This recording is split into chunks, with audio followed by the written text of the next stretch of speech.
Hey guys, welcome back to my channel. So today I'll be reviewing what is probably one of the ultimate grail for OLSZEWSKI collectors. So as you know, OLSZEWSKI is a line of products created by miniaturist and sculptor Robert Olszewski, and he usually created the Gallery of Light product line, which consists of these kind of like shadow boxes which contain tiny little miniature scenes inside the box, and if you press a button they can light up inside.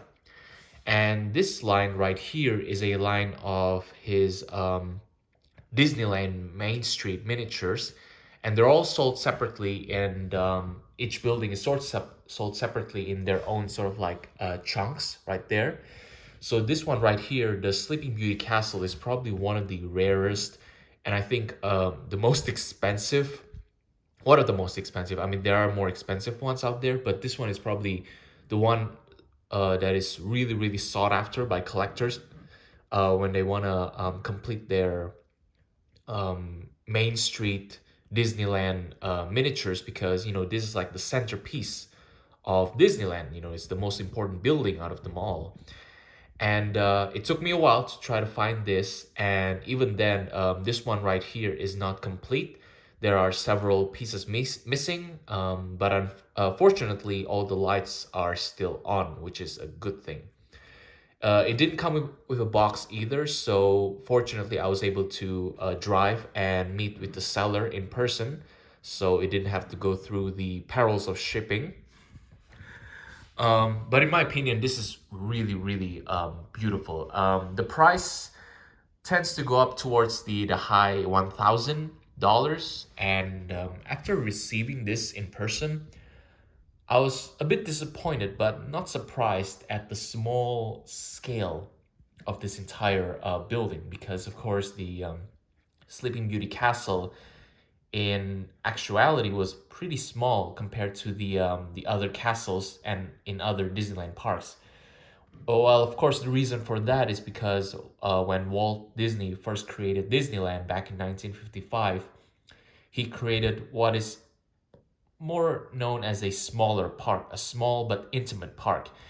And he didn't want a big old castle, as big as the Cinderella castle that we have right now in Magic Kingdom in Walt Disney World, to sort of like overtower all the other structures in his park. So he decided on a more smaller, and I would say it's a more, it's a cuter, a sort of like a play castle type of building.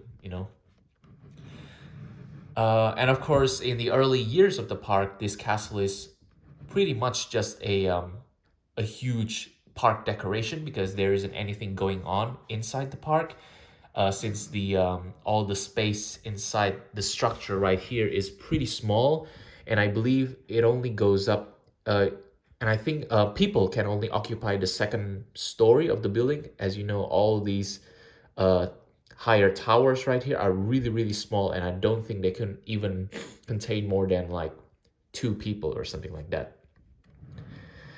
So later on, of course, they created the Sleeping Beauty Castle walkthrough, which is basically having guests go inside the corridors of the castle through stairways, and they see all these kind of like beautiful dioramas of that tells the story of Sleeping Beauty from start to finish.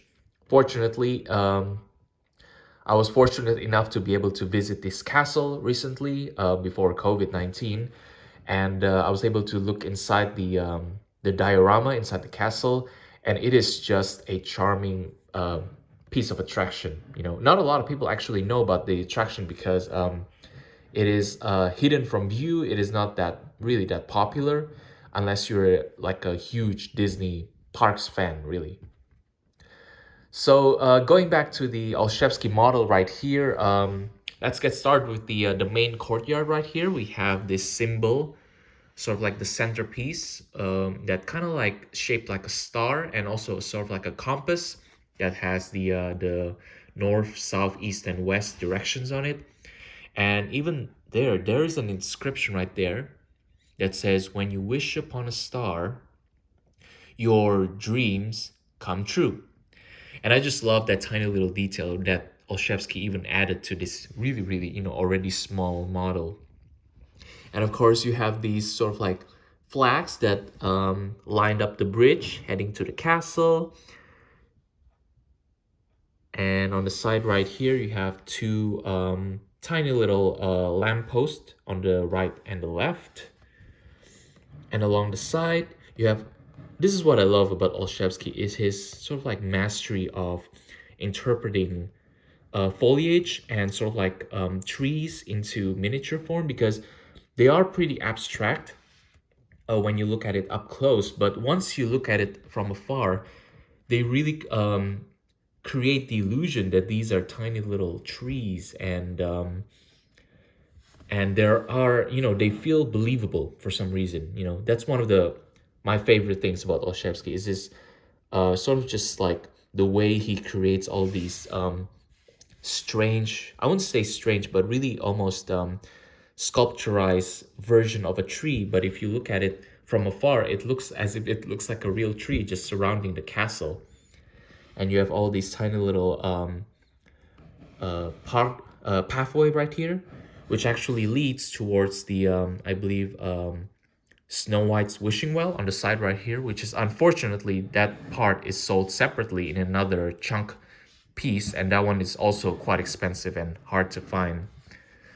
But the castle, in my opinion, is one of the more important buildings anyway, and it can stand alone on its own. And this is one of the reasons why I really wanted the castle, because even if I don't have the rest of the main street pieces, the castle alone right here is a standalone piece, and it doesn't really need any other pieces to be able to be displayed. So that's why you see sort of like a cutoff on the pathway right there, because it's supposed to lead to another piece, sort of like a puzzle. And there's another pathway right here. And on the side right there, you can even see there's all these three little swans just swimming on the moat right there. And of course, in the centerpiece, we have the castle itself in all its glorious pink and blue color. I've always loved the color scheme for this castle, because it really screams just like a fairy tale castle. It's not a castle that is supposed to be ever exist in the real world. Just gonna get closer and show you all the tiny little details. So of course, most of you know that the castle was inspired by the Neuschwanstein castle in Germany, because you can even see the top tower right there is very similar to the Neuschwanstein castle that they have. And there's a little bit more pathway right here. There's some moats. There's two other swans right there. I mean, the detail is just stunning. Even down to this tiny little, I believe, rain spouts that's shaped like the squirrel from Sleeping Beauty. And these were actually added later on. They weren't actually existing in 1955, but I suppose, it's a better, it just kind of like fills up the empty space on the wall right there. So I think that's a good idea. Going back to the side right here, you have all these tiny little foliage. So there right there is the switch for the lights. And there's supposed to be sort of like a tree that covers up this part right here, but unfortunately the seller doesn't have that. Well, he's still missing it, so hopefully he finds it in the near future. But if he can't, I can always make like a custom sculpture trees that can cover this part right there, because it's in the back and you can hardly ever see it anyway. So the back of the castle right here, and it just looks really, really beautiful. And I don't know, just looking at this part right here really takes me back to my visit to Disneyland. And on the side right there, you can see there's a really tiny little sculpture. So that is the sculpture of Aurora and Philip dancing.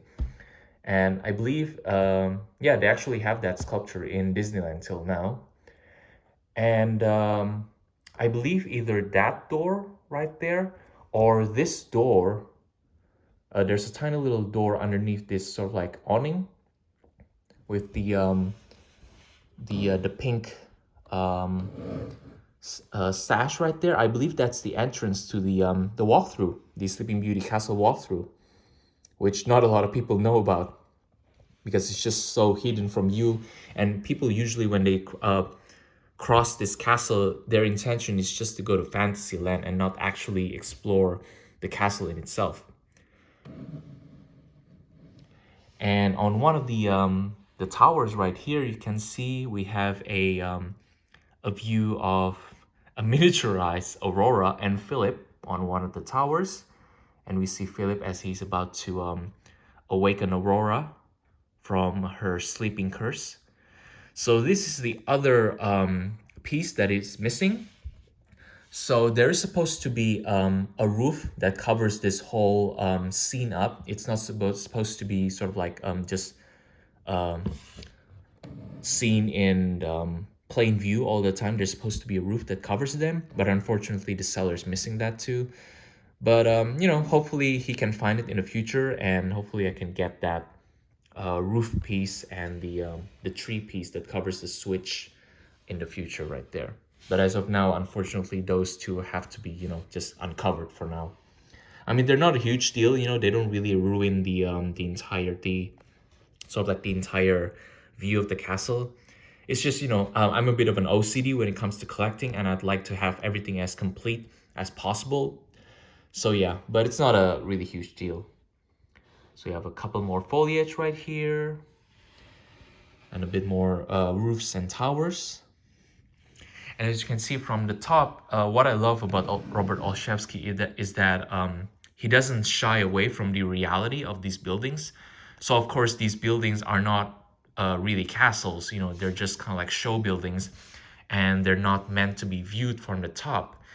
But as you can see, you have just this kind of like gray generic roof area right there, in which the castle just sort of like ends right there, and it just feels cut off. But that's because you're meant to be viewing it from this angle, from the bottom right here. Even this tiny little tower right here, it's just kind of like sitting on top of this just block of gray roof right there. You know, it doesn't really go anywhere. But if you view it from the bottom, of course, you know, it feels like a castle. So yeah, that's pretty much it for my review for this Olszewski Sleeping Beauty Castle. And of course, it does light up, but I have to do that in a part 2 video, and I'll have to do it when it gets dark a little bit. So yeah, that's pretty much it. So I really hope you enjoyed this review. So make sure to like, comment, and subscribe. And please leave more of your collection stories down in the comments below. Thanks for watching. I hope you have a great day. Bye.